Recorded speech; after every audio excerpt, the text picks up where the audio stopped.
Well, from the kitchen to traveling, but not just any kind of traveling, making sure you take pictures like a pro, because there's nothing worse coming back from a holiday with blurry photos. Now, photography is naturally a large part of most people's travels, and travel photography has never been more popular than it is today. Now, Travelstart's Emma Verhoeven joins us in studio this morning to talk about some of the top travel Instagrammers we should be following on Instagram, and more importantly, how to create travel photography magic, essentially. Now get ready to take your travel photography to a whole other level. Emma, I'm so excited to talk about some of the travel trends that we see on photographs at the moment. Yeah, so thanks for having me. In terms of photography trends, obviously drone photography is a huge one. Drones are a little bit expensive, yes, and obviously they take a little bit of a while to get used to flying, but if you really are into your travel photography, you can take amazing aerial footage with them and really unique content, which is a cool one.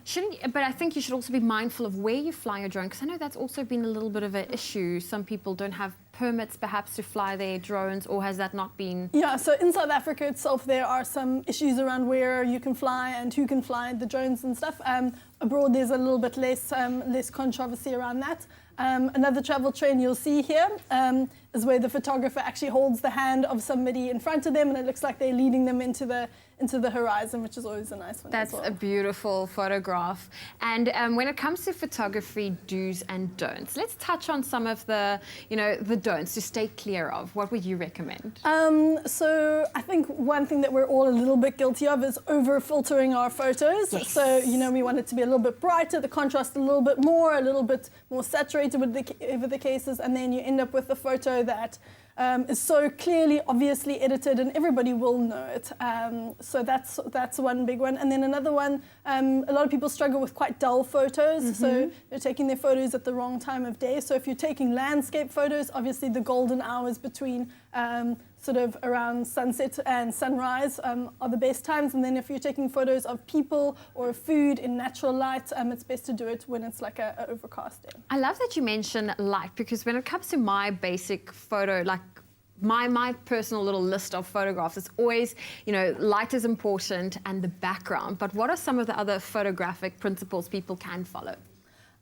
So one thing that a lot of people don't even think about is the fact that you should actually use your phone's camera and not your Instagram camera, because your phone's camera has all sorts of settings that you can adjust according to what you want to take a photo of and the time of day and the light and that sort of thing. And second of all, we have the rule of thirds, which is like the golden rule of photography, and that refers to the composition. So if you draw a grid like this with over your screen with 2 lines going down and 2 across, then what you should do is you should place points of interest on your photo along the axis like here. Okay. And that should help you create a perfectly balanced sort of photo. See, I always ignore the grid, but I see it on yes. That's why it's there. Yes, that's the purpose of the grid. And you know what? Today's all about helping those traveling to become a pro taking their photographs. But for inspiration, who would you recommend we should follow on Instagram for those travel photography inspiration pics? So obviously, aside from the Travelstart Instagram page, which we are currently running an awesome competition on, so go check that out. We also love Craig Howes, who was on your show last week. Yes. He does awesome South African photos and also local and foreign photos, which is really awesome. And then overseas, we really like Salt in Our Hair, this lovely lady here, and there's also a guy called Jordan Hammond. So I would definitely check out what they're doing. Check that out. You know what I also find, if you're going to a new location and you're not sure what photographs to take, follow the hashtag. If you actually search the hashtag of that area, like Table Mountain, you can see some of the creative photos people have been taking. But Emma, thank you so much helping us out. And let's admit it, we all take a little peek at our Instagram feed at least once a day. Now, you might not always have a professional camera at hand, but you do have your phone on you most times of the day. So this means creative opportunities are everywhere, especially when you're on holiday. Now, these next 5 tips, thanks to Travelstart, will hopefully give you new ideas and ways to change up your feed for your next holiday.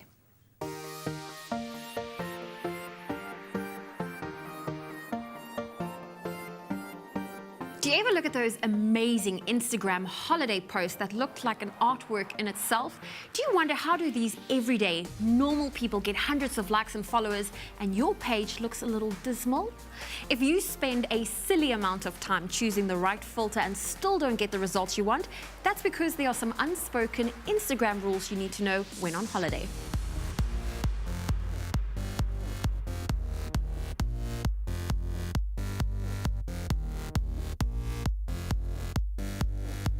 We all know that light can make or break a selfie, but that rule applies to all photographs, not just selfies. Always make sure you have a soft light. If it's too bright, then the image will be overexposed. If there's not enough light, it will just look like you're hanging out in dodgy places.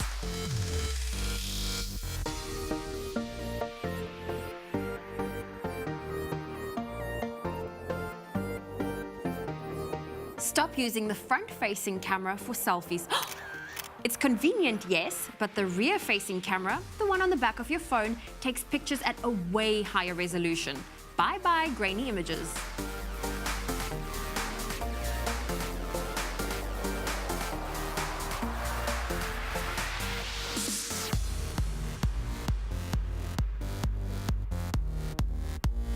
If you're shooting furniture or rooms as a whole, get down low. Experiment by looking at a total image from different angles and views. If you're photographing a tabletop, then it's best to go for a bird's eye view, but always remember the #1 rule: never irritate the rest of the guests. Don't take a million shots while standing on your chair, hovering over the table while everyone is waiting to eat. Don't be that person.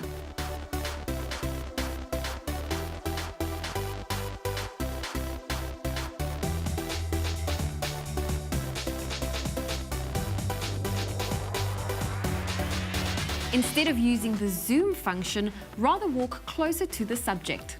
That way, it will be a lot clearer and in focus.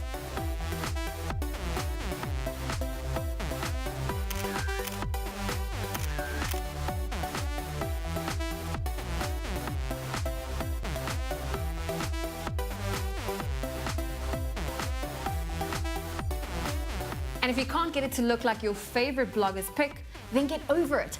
Focus on having the very best time with your friends and family.